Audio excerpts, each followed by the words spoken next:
Preki, enganchó para la zurda. Pum, pum, pum, pum, pum, pum, pum, pum, pum, pum.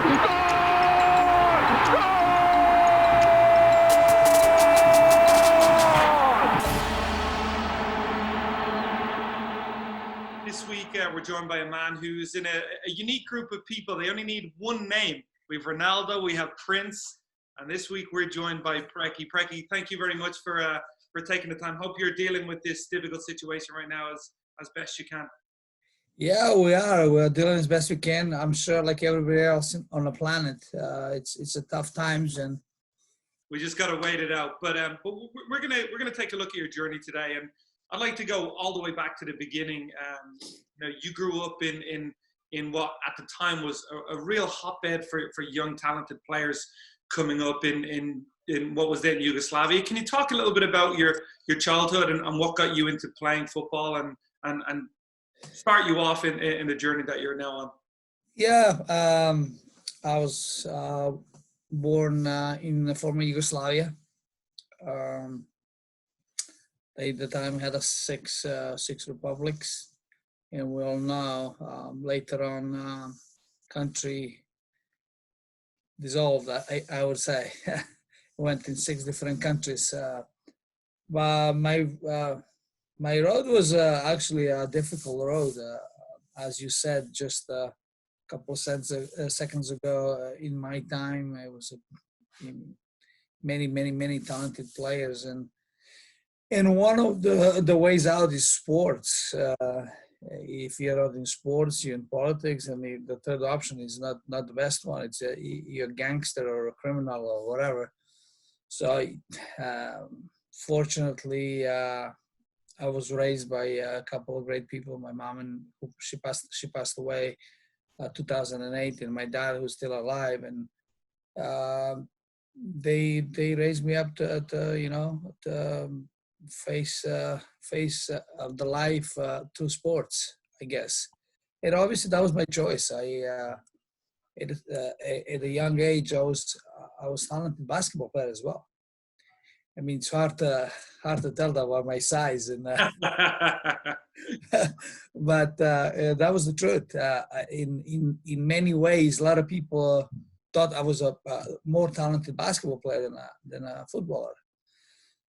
At the age of 15, I really had to decide which way I was going to go, and obviously I did not make a bad decision. I don't think my career in basketball will go too far. A lot of people never saw me at that age, and especially in this country, I was so undeveloped physically. I was teeny tiny, and that's why a lot of people overlooked me. But there's one thing that everybody knew, that I can take care of the ball. The ball was always my friend. I was technically good, technically gifted. My coaches rarely had to show me twice when they explaining how you maneuver the ball, how you control the ball, any of this technical stuff, and that was my advantage. So the more the years went by, the stronger I got, and then after a season in the second division that I had, I scored 10 goals as a 17-year-old kid. The Red Star came in, and I signed with the Red Star Belgrade. Did you realize at the time, being a young kid, just how good a squad Red Star were developing, how good the players were? I mean, there was, I think, Panchev, Mihailovic, like Rozanek, these players came from this great club. Of course, you go every day, you walk in that locker room, and you can see, you can sense what kind of personalities and players you have around you. It was a truly proud moment for me when I signed there, because you don't get to the Red Star just by default, and it was incredibly good experience. That like I said, I wouldn't change for anything, because it taught me a lot. It taught me a lot about life. that you always have to fight. Nothing's given to you easy, and I went through it. Now, from here, the story takes a little bit of a turn in a direction perhaps we wouldn't have expected. You meet up with Bob McNabb, if I'm not mistaken, and they're seen playing indoor, and you decide to make the move to Tacoma. What were your initial, thoughts of how soccer was perceived at that stage in America? How different was it to the lifestyle that you'd grown up with, playing in such a club like Red Star Belgrade? Yeah, I mean, it's totally different. It's everything was different. Food was different. Obviously, the language is different. You're young. Was your English? Did you speak English at that stage? Yes, 2 words, yes and no. That's my English. Yeah. I arrived.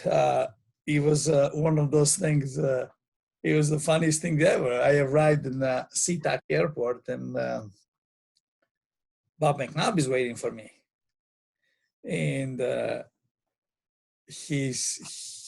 I came out, and he was looking at me, and I have my shaving bag in my hands. He's looking to me. He doesn't speak Serbian, and I speak no English. So he's one of those language. He's pointing to me like, what is your bags? I said, this is what I have. That's it. So I arrived in a pair of jeans and a t-shirt and a long shirt. That was it. I had nothing. I am not shy and embarrassed to say that. It was a difficult route I went through. I actually had the $0 in my pocket.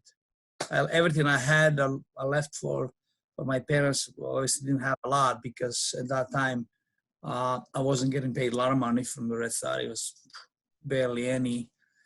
And Bob, first thing he did, he hands me an envelope. In the envelope was, I don't know, $300-400. It was per diem, and I was like, I've never seen that much money in my life. So it was good, but it was in the same time when I reflect on those days, a lot of sacrificing and a lot of unknown, because you pick up, like I said, without anything. You come all the way across here, and you don't know what's going to happen. Yeah, you don't know anybody. You have no friends. You have no family.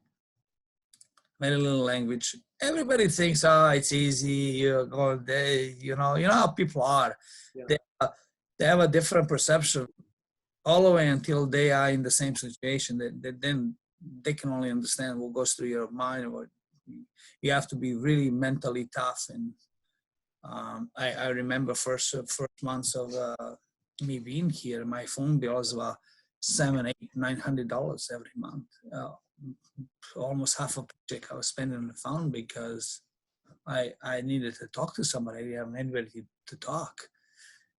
And, finally I decided I better start learning this language. Otherwise, I'm going to be like talking with nobody. So, I started drawing, talking with my hands, and I found my way. So. This is Preki, volleys it forward, a good run by Stewart down the right-hand side. He's got two in the middle. Stewart has a chance. Paul Rideout scores his second goal of the game. It was much easier than the first one, but the run from Stewart and the pass forward first time by Preki made it. It's a fascinating journey to go from Red Star Belgrade to indoor. But then another incredible turn. It's 1992 was the dawn of the Premier League, and where everything kind of shifted in Europe, and you made your way back to Europe to play for what over the previous decade had been one of the biggest clubs in European football, in Everton. How did that come about, and what was that experience like for you as a player? Bob McNabb came about, my first coach, who I always keep in touch to this day. Called me. He said, "Hey, would you like to go and try out with Everton?" and Portsmouth. So, sure, no Portsmouth, sorry, Tottenham. So I went on trial, both teams. Everton invited me right away on preseason. I spent there 4 or 5 days. They invited me. That was late March or early April. I'm not so sure exactly what time it was. And I spent a week in Everton first, and then I went down to Tottenham. At that time, Gascoigne was training with them. It was obviously Pretty good team, yeah. Was Lineker there? Gary Lineker would have been, or would have been? no, Lineker was already retired. Yeah. So and in the second day of training, I get hurt. I never been hurt in my life. I pulled my groin slightly, and they said, no, not a problem. I mean, they saw a little bit of me and said, well, we would like to have you again in a preseason setting. So I had to decide which club do I take on. So I went to Everton, played about 5 or 6 games in preseason, and Howard Kendall signed me.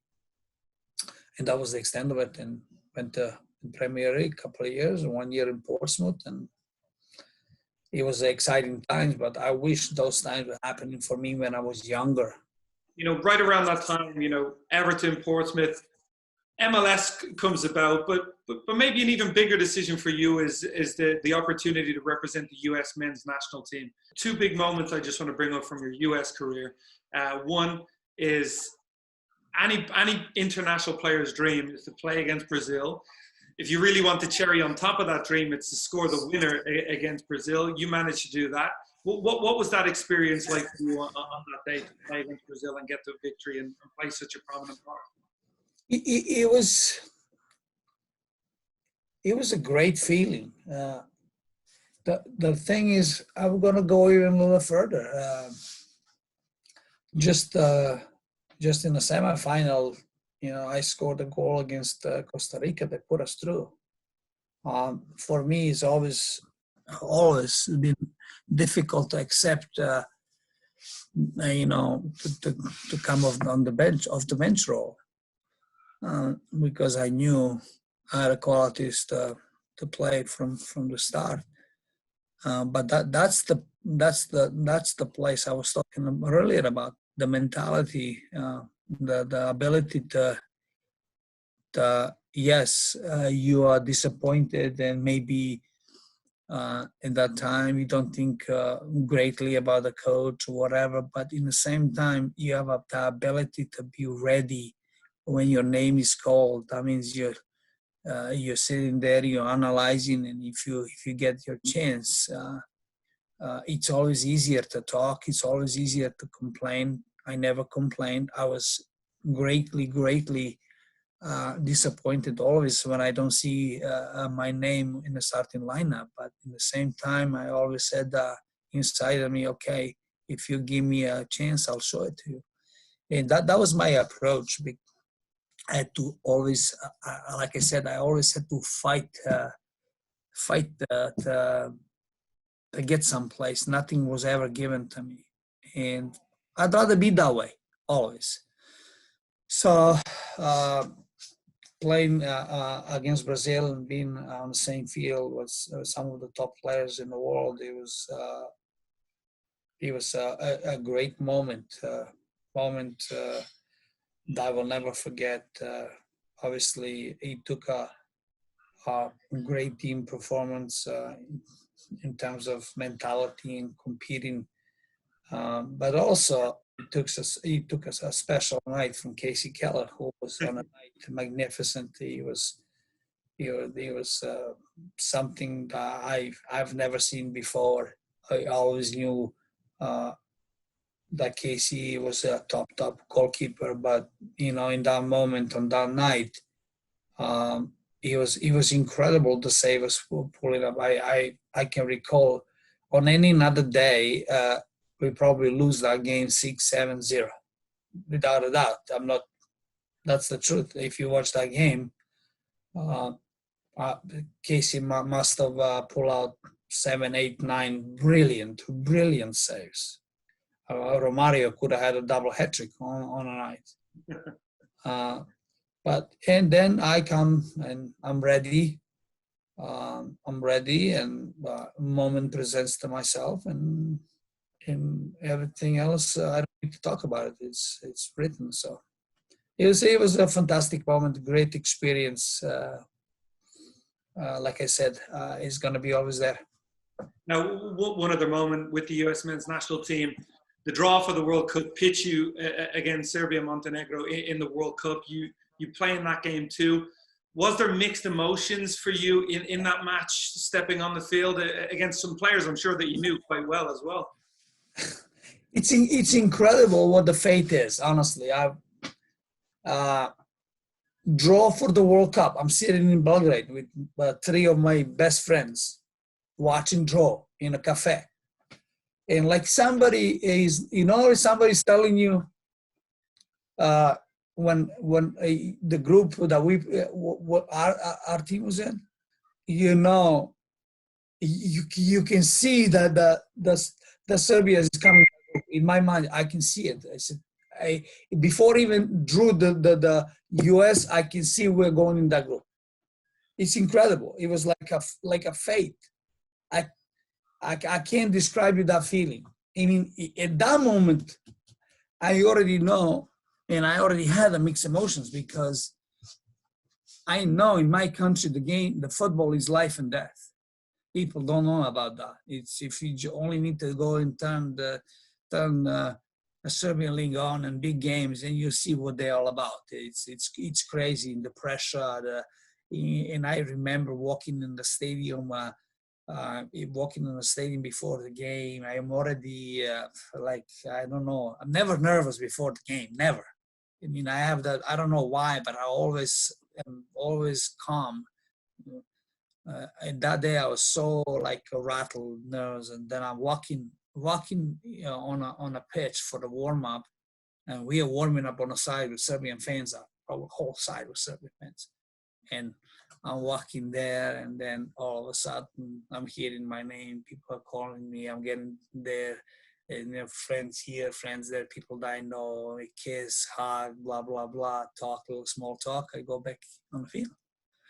And I know that I remember national anthems go, and 2 national anthems. It's a difficult moment.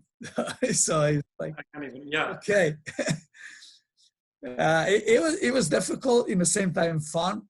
I almost scored the goal. The first time in my life, in my career, I was so reluctant. A free kick in 90th minute that not many people remember.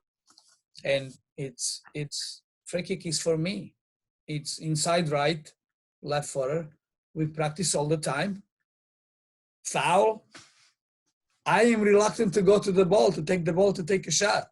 I look around, nobody's coming to the ball. They know I'm supposed to go and take the shot. So finally, somehow, I go and take the ball.